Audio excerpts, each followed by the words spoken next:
Gak ada urusan, sumpah setia Hercules ke Jokowi kini pasang badan bela Prabowo Gibran kebal diancam. Rosario de Marshall alias Hercules sudah siap pasang badan saat ada kubu lawan yang hendak mengajukan gugatan hasil Pilpres 2024 di Mahkamah Konstitusi. Hercules pun menantang dan mempersilahkan Anies hingga Ganjar membawa hasil Pilpres ke ranah hukum. Dikutip dari Tribun News, pihaknya meyakini Prabowo Gibran tetap menang mutlak meski kubu 01 dan 03 bergabung. Rupanya jauh sebelumnya Hercules sudah menyatakan setia kepada Presiden Jokowi. Walaupun kali ini yang maju adalah Gibran Rakabuming Raka, putra sang presiden, namun sumpah setianya masih dipegang teguh.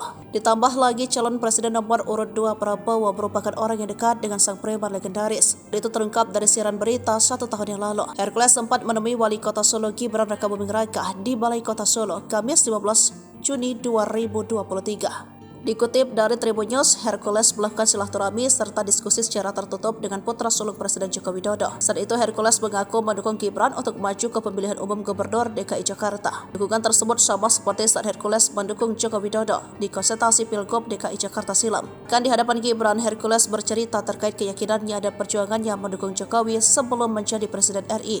Allah tahu saya dulu berjuang buat Babe Jokowi di Pilgub DKI Jakarta untuk menjadi Gubernur DKI pun, ungkapnya. Hercules mengatakan bahwa dirinya benar-benar berjuang memenangkan Jokowi sebagai Gubernur DKI Jakarta. Bahkan sampai dirinya mengaku mendapat ancaman. Orang ancaman saya kiri ke kanan, lawan incumbent, gak ada urusan saya bilang. Saya tetap dukung, lanjutnya.